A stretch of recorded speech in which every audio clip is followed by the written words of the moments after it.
मैंने अपनी पिछली वीडियो में आपको बताया था कि झंझनाहट या सेंसिटिविटी के क्या कारण होते हैं। आज मैं आपको बताऊंगी कि दांतों में सेंसिटिविटी यानी कि जो झंझनाहट होती है उसके क्या क्या घरेलू उपाय हैं, कब हमें ये घर पर ट्रीटमेंट करना चाहिए, कब हमें डॉक्टर के पास जाना चाहिए। मैं हूं doctor Sangeeta Khandelwal from Purewell dental Kota से। अब मैं आपको बता रही हूँ कैसे हमारे झंझनाहट जो दांत में ठंडा और गर्म से होता है उसको हम घर पर कैसे ठीक करें। तो मैं कुछ घरेलू उपाय आपको बताती हूँ। सबसे पहले हमें गुनगुने पानी में नमक डालकर उससे कुल्ला करना चाहिए। दिन में 2 बार, सुबह और शाम, कम से कम 10-15 दिन तक करें, तब जाके इसका इफेक्ट होता है। कुछ और चीजें हैं जैसे गार्लिक का पेस्ट है। गार्लिक को यानी कि लहसुन को पेस्ट बनाकर उसको हम सेंसिटिव एरिया पे लगाएं। दांतों में जहाँ सेंसेशन है उस एरिया पे लगा के 5 मिनट तक उसको छोड़ दें। ऐसे हमें कम से कम 15-20 दिन करें तो उससे भी हमारी सेंसिटिविटी में हमें राहत मिलती है। कुछ है जैसे अमरूद के पत्ते हैं, उनको बॉईल करके, उबाल करके उसके पानी से हमें कुल्ला करें।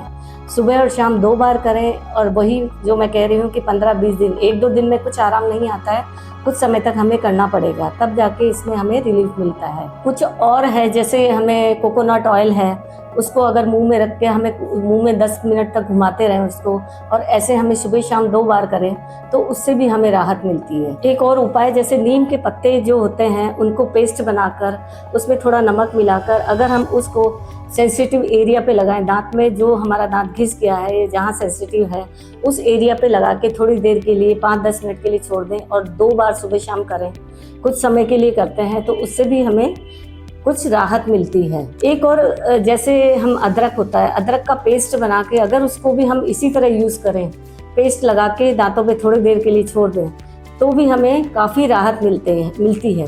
तो ये कुछ उपाय हैं जिन्हें हम करें तो हमें घर पर ही सेंसिटिविटी का इलाज मिल सकता है। लेकिन ये 1-2 दिन में नहीं आराम आता है, इससे हमें कम से कम 15-20 दिन, महीने भर करना पड़ता है, तब जाके हमें रिलीफ मिलता है। ये जो टिप्स मैंने बताए, इनमें हर टिप्स जो हर उपाय हैं इनका हर पेशेंट को अलग अलग असर होता है। किसी को किस उपाय से ज़्यादा असर होगा, किसी को किस उपाय से होगा, इस तरह सबको अलग अलग असर होता है। ये जो टिप्स बताएं ये सबसे ज़्यादा असर करते हैं आपके घिसे हुए दांतों पे। जो आपके दांत घिस गए हैं या जिंजाइवल रिसेशन जिसमें होता है, यानी कि जिंजाइवा ने, मसूड़े ने अपनी जगह छोड़ दी है, जो हमारे जड़ों पे जो एरिया हमारा ओपन हो गया है उस पे सबसे ज़्यादा असर करता है। अगर इन उपायों में से कोई भी उपाय आपको असर कर रहा है तो आपको डेंटिस्ट के पास जाने की शायद ज़रूरत ना पड़े। लेकिन कुछ कारण ऐसे हैं जिनमें ये उपाय असर नहीं करेंगे, जैसे आपका दांत का टूट जाना। अगर आपका दांत टूट गया है तो उसमें ये उपाय इतना असर नहीं करेंगे। अगर आपके कैविटी डीप हो गई है तो उसमें भी ये उपाय ज़्यादा असर नहीं करेंगे।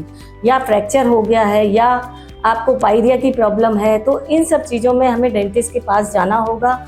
वो जो आपको प्रेस्क्राइब करें और जो भी वो एडवाइस दें उस एडवाइस को मानना होगा। कुछ जो टूटे हुए दांत होते हैं, फ्रैक्चर वाले दांत होते हैं, जिनमें टुकड़ा टूट गया है दांत का या कोई डीप कैविटी हो गई, तो उसमें डेंटिस्ट हमें आरसीटी की एडवाइस देता है। किसी में फिलिंग की ज़रूरत पड़ती है तो हमें फिलिंग करवानी होती है। किसी में हमें स्केलिंग की ज़रूरत होती है, दांतों में क्लीनिंग की, और उसके बाद डेंटिस्ट हमें सेंसिटिविटी का पेस्ट प्रेस्क्राइब करते हैं तो उसे हमें डेंटिस्ट की सलाह से ही यूज़ करना चाहिए। कई बार घिसे हुए दांत इतने ज़्यादा हो जाते हैं पेशेंट के कि वो घरेलू उपाय से पूरी तरह आराम अगर नहीं मिले तो उसके लिए भी हमें डेंटिस्ट के पास जाना चाहिए। वो उस कंडीशन में हमें सेंसिटिविटी का पेस्ट भी एडवाइस करते हैं।